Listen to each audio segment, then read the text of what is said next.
दोस्तों नमस्कार। बोधिसत्व विचार चैनल में आप सभी लोगों का स्वागत है।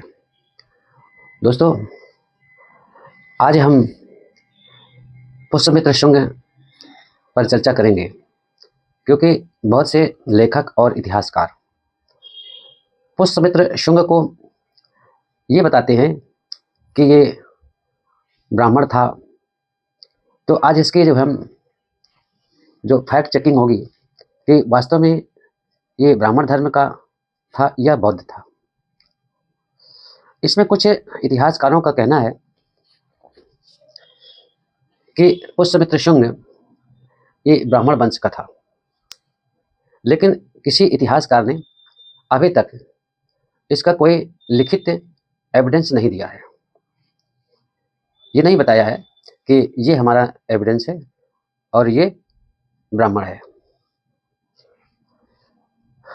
मैं सांची का जो स्तूप है, ये मध्य प्रदेश में सांची का जो स्तूप है, ये सतना जिले में है। और ये सतना जिले में एक भरहुत स्थान है।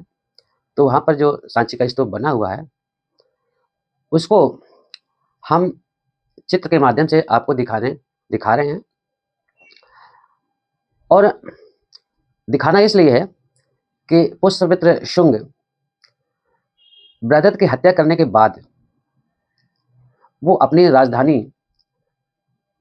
मध्य प्रदेश के विदिशा में बनाई थी और वहीं से अपना शासन किया था। हालांकि उस समय जो मौर्य वंश के अंतिम राजा बृहदत्त थे, तो बृहदत्त के समय तक जो है भारत के बहुत सारे राज्य वो दूसरे शासकों ने कब्जा कर लिया था। और इसी कारण जब यमन राजा यहाँ पर आक्रमण करने आए, तो चूंकि बृहदत्त इतना कुशल और योग्य शासक नहीं था जैसे अशोक सम्राट थे, तो उसकी वजह से बहुत सीमित हो रहा था शासन। और इसी कारण से पुष्यमित्र शुंग ने बृहदत्त की हत्या करके राज्य अपने हाथ में ले लिया था, शासन अपने हाथ में ले लिया था। लेकिन पुष्यमित्र शुंग का भी शासन ज़्यादा बहुत दिन नहीं चला। पूरा शुंग वंश जो है लगभग 112 वर्ष तक शासन किया। तो जो मैं चित्र दिखा रहा हूँ, इसको आप देखें और आप स्वयं बताएं कि क्या यह ब्राह्मण होने का कोई प्रमाण इस पुष्यमित्र शुंग ने दिया है। क्योंकि पुष्यमित्र शुंग की राजधानी, जैसा कि मैंने बताया, कि विदिशा थी। और ये सांची का स्तूप वहीं पर जो स्थित है, अपने आप को कहा है कि सुगन राजे गागी पुतस्य। वह जो शिलालेख मिला है, उस शिलालेख में अपने आप को स्वयं उसने लिखवाया है कि सुगन राजे गागी पुतस्य, जिसको बाद में संस्कृत में इन लोगों ने गार्गी पुतस्य पुष्यमित्र शुंग लिखवाया है। तो ये संस्कृत में जब अनुवाद हुआ है, तब उसको जो है इस तरह से लोगों ने उसमें लिखा है। लेकिन वास्तविक नाम जो पाली भाषा में था, जो पाली साहित्य में मिलता है, वो सुगन राजे ही था, यानी सुगन राजा जो गागे का पुत्र था। ज्यादातर इतिहासकार बृहदत्त मौर्य की हत्या और बौद्ध भिक्षुओं को कत्लेआम की बात करते हैं कि जैसे पुष्यमित्र शुंग बृहदत्त की हत्या करने के बाद जब उसने शासन अपने हाथ में, सत्ता अपने हाथ में ले ली, तो वो बहुत सारे बौद्ध भिक्षुओं की हत्या कर रहा था। ऐसे इतिहासकार जो संकीर्ण मानसिकता रखते हैं, वो ही इस तरह की बातों को ये कहते हैं और जबरन अपने आप को ये साबित करना चाहते हैं कि चूंकि पुष्यमित्र ब्राह्मण था, इसलिए वो ईशा पूर्व जो है ब्राह्मण थे।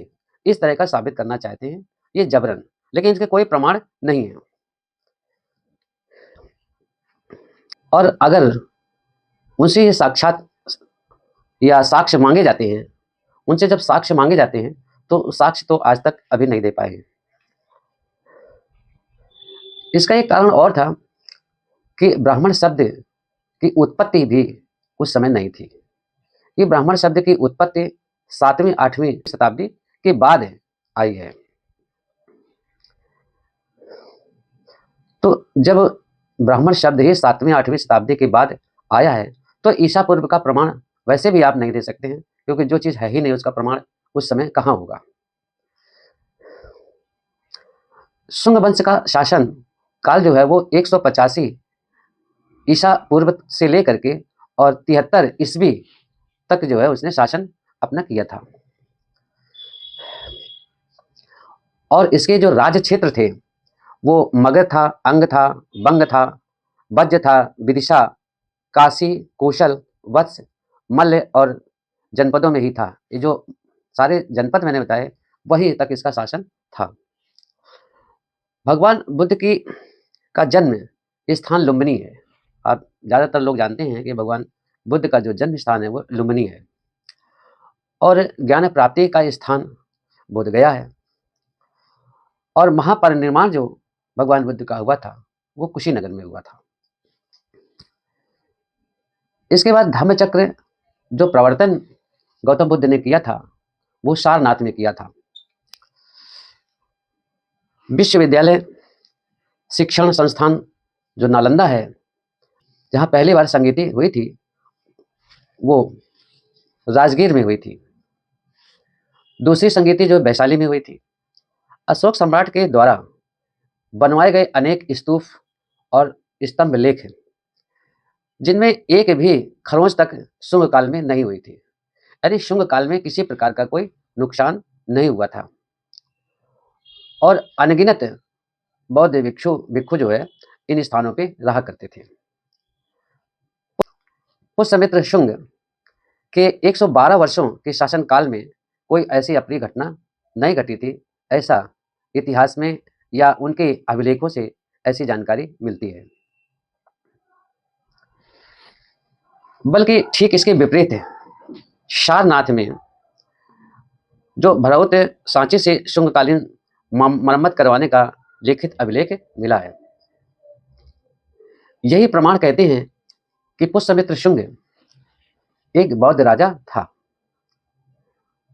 जो कि सकारात्मक या नकारात्मक रूप से ब्राह्मण कहने वाले लोग इस काल का कोई ब्राह्मणी ग्रंथ या ब्राह्मणी मंत्र या ब्राह्मणी यंत्र जैसी परंपरा जो थी वो कहीं भी उसकी शुरुआत का साक्ष्य प्रस्तुत करना चाहिए। अगर ये चीज व्यवस्थाएं थी तो फिर इन लोगों को इसका साक्ष्य प्रस्तुत करना चाहिए, अन्यथा ये नकारात्मक रूप से ब्राह्मणों को ईसा पूर्व में दिखाना और स्थापित करना ये भ्रम फैलाना ही है, क्योंकि वर्ण व्यवस्था की शुरुआत 7वीं 8वीं शताब्दी के बाद ही शुरू दिखाई देती है। चित्र के माध्यम से जो सांची का स्तूप दिखाए हैं उसकी खुदाई से जो साक्ष्य मिला है वह तो वही बता रहा है कि सांची का स्तूप जो कमजोर अवस्था में हो गया था उसकी पुष्यमित्र शुंग मरम्मत करवाया और सुंदरतम रूप दिया उसका। और ये जब काम पुष्यमित्र शुंग कर रहा है, जिससे ये साबित होता है कि बौद्ध अनुयायी था और बौद्ध ही उसका जो है धर्म था। उसके बाहरी दरवाजे का निर्माण पुष्यमित्र शुंग ने ही करवाया था। उसने कोई मंदिर नहीं बनवाया था। अगर कोई पुरातात्विक प्रमाण हमारे भाई लोगों के पास अगर हो तो उसका साक्ष्य वो उनको दिखाना चाहिए, ताकि ये जो लोग इतिहासकार कह रहे हैं उनकी सच्चाई जानी जा सके। कुछ लोगों का तो ये भी कहना है कि पुष्यमित्र शुंग की राजधानी साकेत थी, जिसको बाद में बदल करके अयोध्या नाम दिया गया है। ये बिल्कुल ही मिथ्यापूर्ण बात है। उत्खनन का अध्ययन की जो खुदाई हुई है उसके उत्खनन से जो पुरातत्व विभाग के द्वारा इसमें बीबीलाल की अध्यक्षता में जो है इसके उत्खनन का कार्य प्रारंभ हुआ था।